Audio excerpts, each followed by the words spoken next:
Assalamualaikum warahmatullahi wabarakatuh. Perkenalkan, nama saya Mulyani dengan NIM 24111020. Di sini saya akan menjelaskan tentang interaksi manusia dan lingkungan, analisis dampak urbanisasi terhadap perubahan ekosistem perkotaan. Urbanisasi di Indonesia dan seluruh dunia merupakan fenomena yang semakin meningkat. Dengan lebih dari setengah populasi global saat ini tinggal di daerah perkotaan United Nations 2018. Pertumbuhan pusat kota tidak hanya mencakup aspek fisik, tetapi juga perubahan komposisi sosial, ekonomi, ekologi. Proses ini dapat menyebabkan tekanan terhadap sumber daya alam dan mengakibatkan degradasi ekosistem. Pertumbuhan yang pesat tidak selalu diikuti oleh kebijakan lingkungan yang memadai. Oleh karena itu, penting untuk menganalisis dan memahami dampak dari urbanisasi terhadap ekosistem serta bagaimana kebijakan dapat diimplementasikan untuk mengurangi dampak tersebut. Metodologi. Artikel yang disusun berdasarkan analisis literatur dan berbagai disiplin ilmu yang relevan, termasuk jurnal ilmiah, laporan, kebijakan, dan dokumentasi terkait dampak urbanisasi di kota berbagai. Pendekatan interdisipliner digunakan untuk memahami dinamika yang mempengaruhi ekosistem-ekosistem. Analisis ini mencakup data dan kajian kasus untuk memberikan gambaran yang jelas mengenai tantangan yang dihadapi. Dampak urbanisasi terhadap ekosistem perkotaan. Ekologi perkotaan. Urbanisasi menyebabkan hilangnya habitat karena konversi lahan dan pemukiman yang infrastruktur. Hal ini terdampak langsung pada spesies flora dan fauna yang kehilangan tempat tinggal serta sumber daya makan. Mikini 2002 menunjukkan bahwa keanekaragaman di daerah perkotaan seringkali terancam ketika habitat dan alami mengurangi atau yang dihancurkan. Fragmentasi habitat yang terjadi akibat membangun infrastruktur mengurangi fungsi ekosistem yang mendukung kehidupan manusia, seperti penyediaan udara bersih dan pengendalian kontaminasi. Kodak Dika 2010 lingkungan bahwa keanekaragaman hayati ekosistem tidak hanya penting dari segi ekologis, tetapi juga memiliki sosial dan ekonomi. Hilangnya keanekaragaman ini akhirnya terdampak pada penurunan kualitas lingkungan yang terdampak pada kesehatan masyarakat. Ilmu lingkungan. Dalam konteks ilmu lingkungan, urbanisasi kontribusi pada peningkatan polusi udara tanah dan udara, kegiatan instruksi yang berkembang pesat, serta penggunaan kendaraan yang meningkat kontribusi pada emisi gas rumah kaca dan polusi Seto et al. 2012. Setiap tahun, kota besar mengalami peningkatan kadar polutan yang berpotensi berbahaya berbagai kesehatan manusia dan ekosistem. Penggunaan lahan yang tidak berkelanjutan seperti penggunaan yang tidak terkendali menyebabkan kerusakan ke lingkungan yang serius. Zokdika 2019 mencatat bahwa dampak seperti banjir, polusi tanah dan kualitas udara yang menurun seringkali terjadi konsekuensi dan pengelolaan lahan yang buruk.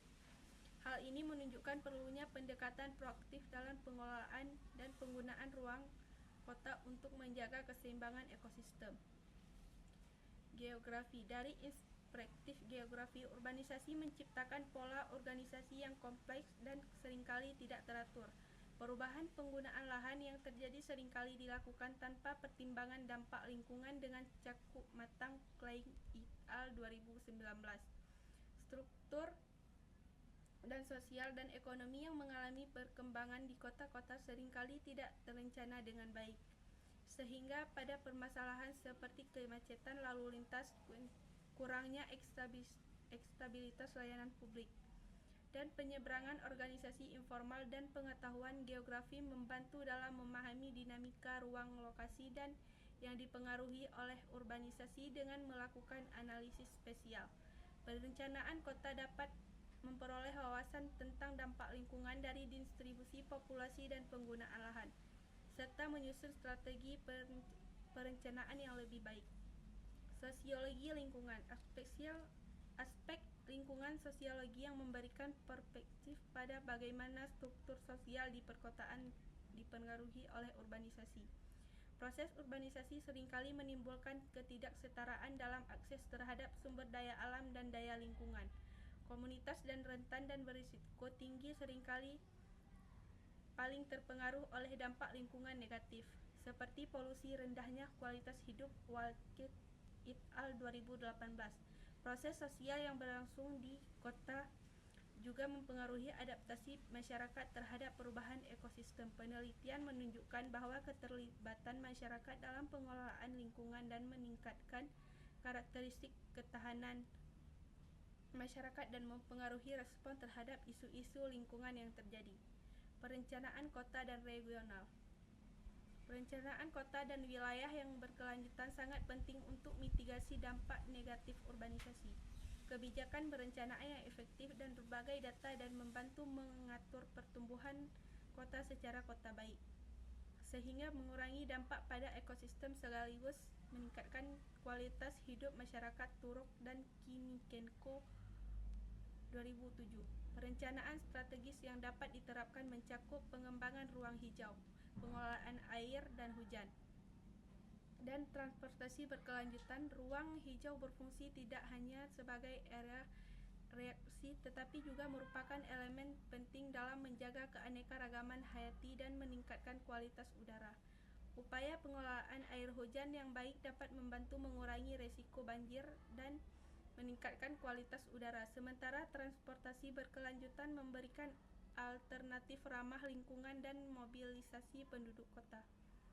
Nah, kesimpulan, urbanisasi membawa perubahan signifikan yang mempengaruhi hubungan antara manusia, lingkungan, dampak terhadap ekosistem, pengembangan kompleksitas interaksi ini. Oleh karena itu, menyelesaikan terhadap tantangan yang dihadapi memerlukan pendekatan multidisiplin yang melibatkan ekologi, kebijakan lingkungan, studi geografi, serta penelitian sosial. Langkah-langkah dan strategi dalam perencanaan diperlakukan untuk memastikan kelestarian ekosistem dan memperkuat interaksi positif antara manusia dan lingkungan. Diperlukan kolaborasi yang lebih kuat antara pemerintah dan masyarakat untuk akademi menciptakan lingkungan perkotaan yang sehat dan berkelanjutan. Baik, hanya ini yang dapat saya presentasikan. Lebih dan kurang saya minta maaf. Assalamualaikum warahmatullahi wabarakatuh.